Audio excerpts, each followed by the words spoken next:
Let me go back a little bit. Singapore and Malaysia, we signed the HSR bilateral agreement, we call it HSR-BA, in 2016. And that's after 3 years of negotiations to implement the HSR project. And subsequently, both parties signed 2 supplementary agreements relating to the suspension of the construction of the HSR project. Both suspensions were at Malaysia's request. So the first supplementary agreement was signed in 2018 to suspend the construction of the HSR project. The second in 2020 extended the suspension period to 31st December 2020 with the explicit understanding that it would be the final extension. By then it would have been extended 2.5 years. I will refer to the HSR bilateral agreement, subsequently amended by the supplementary agreements generically as HSR agreements as a short form. So the HSR agreements are legally binding international agreements. Parties come to the table as equal, discuss the various terms such as how to structure and implement the cross-border HSR project, and the rights and obligations placed on both parties. As members know, this process involves understanding each other's concerns, addressing them, striking compromises, and finding mutually acceptable common ground. Singapore was fully committed to carry out our obligations under the HSR-BA.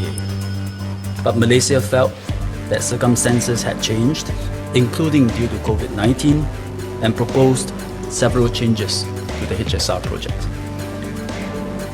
Be clear about this, which is Singapore was not obligated to agree to any of such changes because we signed an agreement in 2016 already.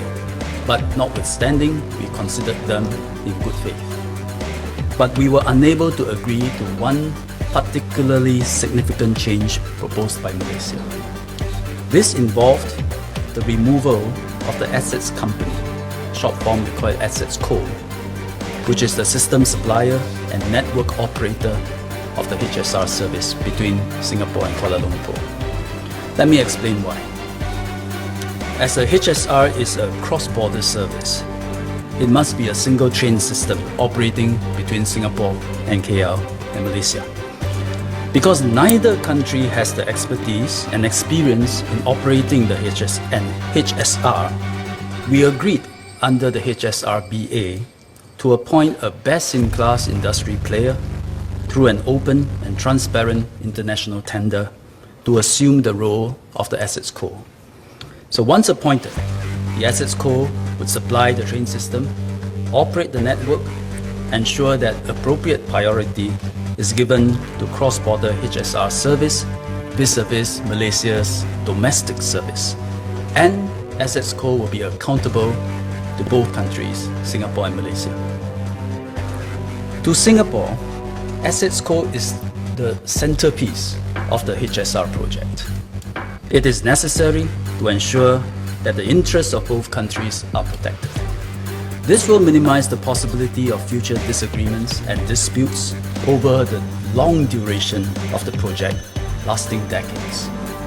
Singapore therefore informed Malaysia that the removal of the Assets Co constituted a fundamental departure from the HSR-BA and could not be accepted.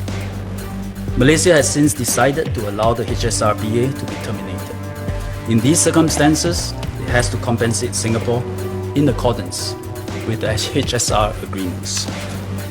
Now that the HSR-BA has been terminated, Singapore is willing to discuss any new proposal on the KL-Singapore HSR from Malaysia in good faith, but starting from a clean slate.